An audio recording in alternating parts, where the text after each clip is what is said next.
Assalamualaikum warahmatullahi wabarakatuh. Baiklah anak-anak semuanya, pada video pertemuan kali ini kita akan membahas mengenai gerak lurus beraturan atau yang kita singkat dengan GLB.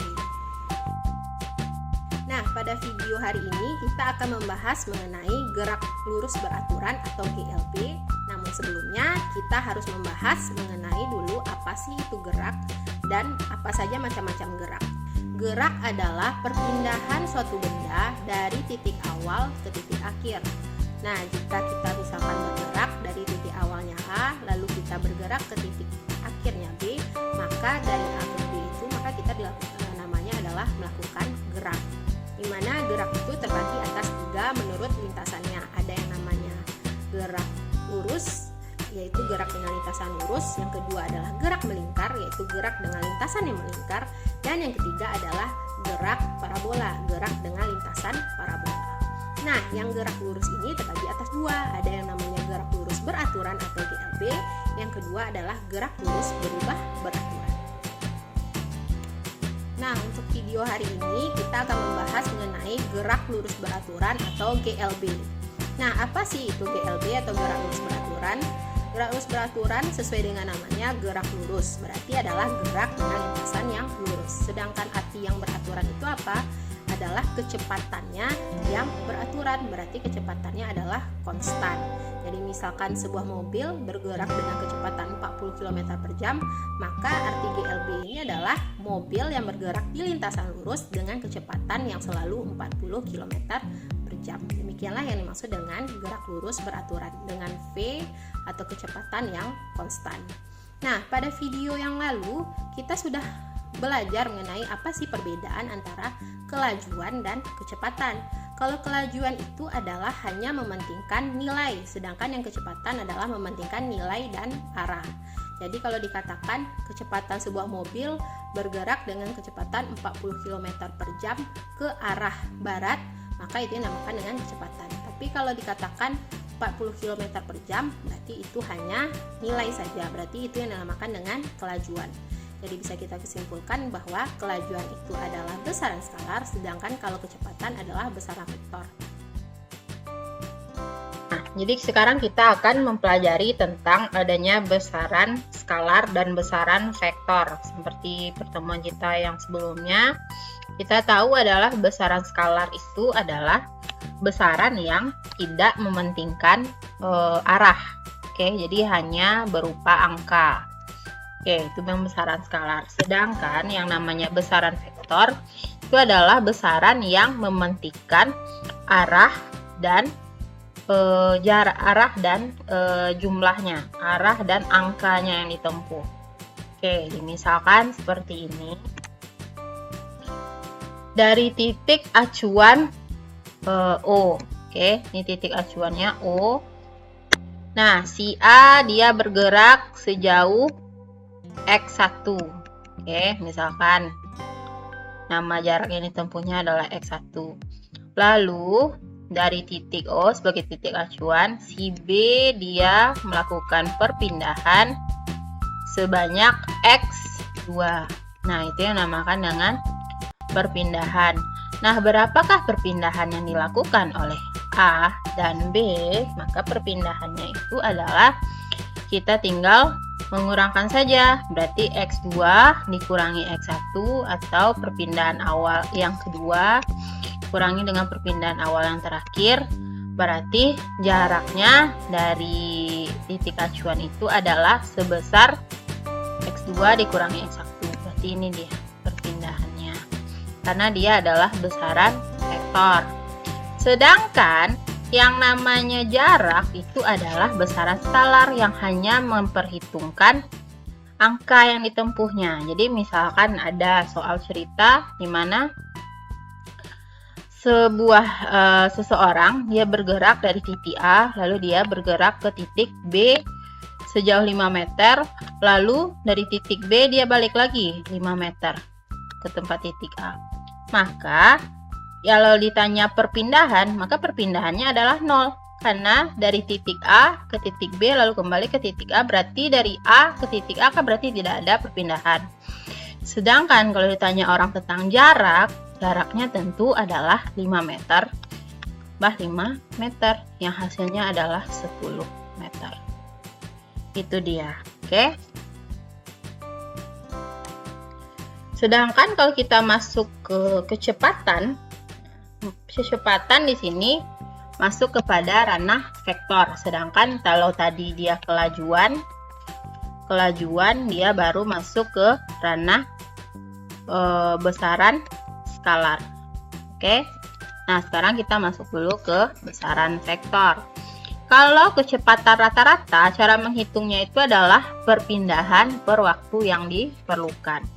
Karena seperti yang kita tahu, perpindahan adalah vektor, makanya kecepatan rata-rata adalah perpindahan per waktu yang diperlukan, atau misalkan kita lebih mengenalnya V sama dengan X per T. Oke.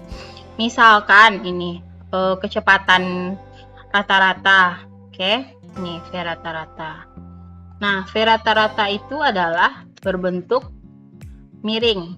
Jadi grafiknya antara X dan T itu adalah miring. Jadi V rata-ratanya adalah kemiringan garis yang menghubungkan antara X1 dan X2. Nah, kalau kecepatan sesaat, gimana caranya? Berarti kecepatan pada saat itu berarti delta X dikurang delta T, atau bisa juga dengan diferensial dari persamaan X per diferensial dari persamaan T. Oke. Berarti kalau kita mengetahui perpindahan, kalau kelajuan tentulah kelajuan, kalau di sini kecepatan berarti kelajuan adalah jarak per waktu. Karena mereka adalah sama-sama besaran skalar.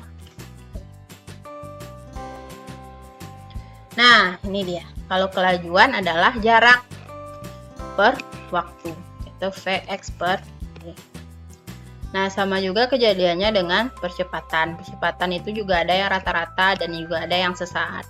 Kalau percepatan rata-rata itu adalah percepatan per waktunya tinggal dikurangkan per waktunya. T2 kurang T1, V2 kurang T1 tinggal diperkan kan rata-ratanya. Sedangkan untuk percepatan saat itu adalah turunan atau diferensial dari dV per dt, atau turunan 2 kali dari d kuadrat X per dt kuadrat.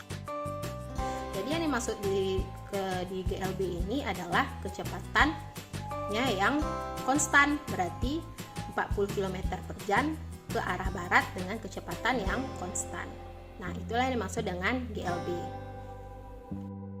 Gerak lurus beraturan di sini memiliki perumusan, yaitu S atau jarak itu sama dengan kecepatan atau V dikali dengan T atau waktu.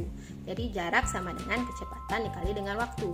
Atau bisa juga dibalikkan rumusnya V sama dengan S per T, di mana V adalah kecepatan, S adalah jarak, dan T adalah waktu. Tergantung dengan satuan yang akan kita pakai, apakah meter per sekon ataukah kecepatannya dalam kilometer per jam. Tergantung dengan apa yang diketahui di soal dan apa yang diminta oleh jawabannya dalam meter per sekon atau dalam kilometer per jam. Aplikasi GLB dalam kehidupan sehari-hari itu contohnya adalah misalkan gerakan konstan kereta api. Kereta api itu jika sudah berada di kecepatan konstan, maka dia tidak akan bisa berhenti. Kecepatan dari pesawat terbang yang sudah berada di angkasa. Itu adalah beberapa contoh-contoh dari kecepatan di pesawat. Nah, dan masih banyak contoh-contoh lain beberapa benda atau kecepatan benda dengan kecepatan yang bergerak secara konstan di lintasan lurus atau GLB.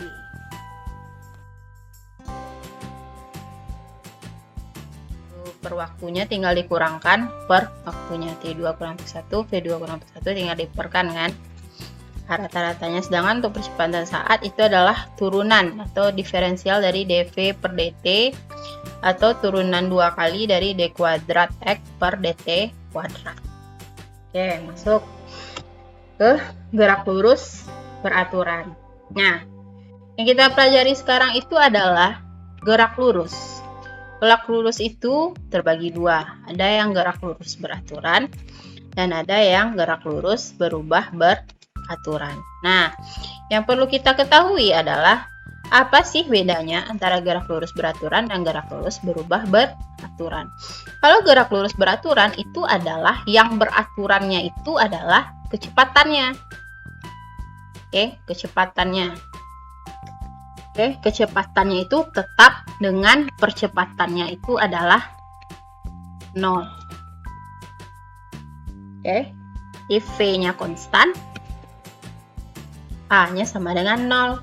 Oke, jadi untuk gerak lurus beraturan, oke, jadi gerak lurus seperti dari namanya, gerak yang lurus.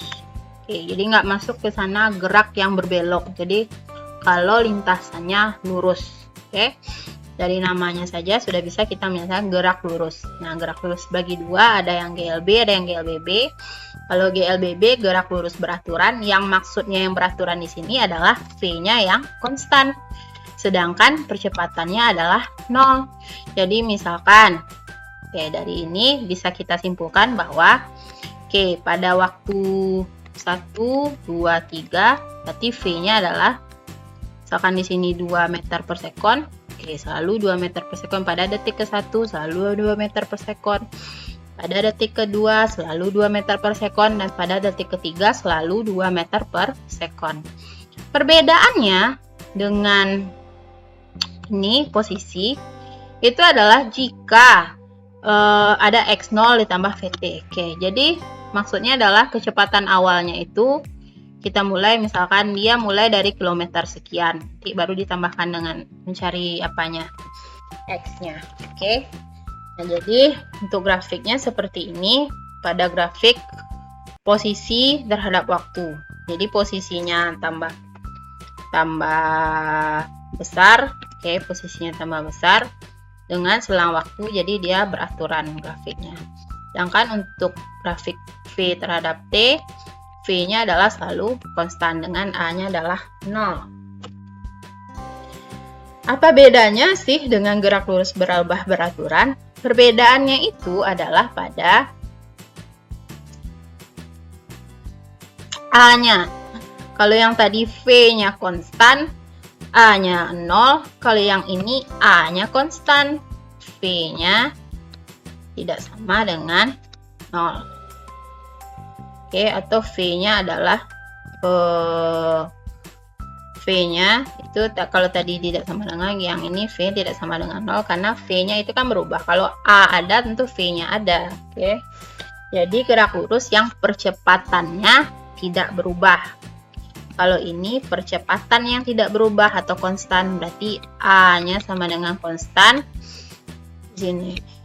Oke, itu perbedaannya antara GLB dan GLBB. Kalau pada GLB tadi yang konstan itu adalah V-nya, sedangkan pada GLBB yang konstan itu adalah A-nya.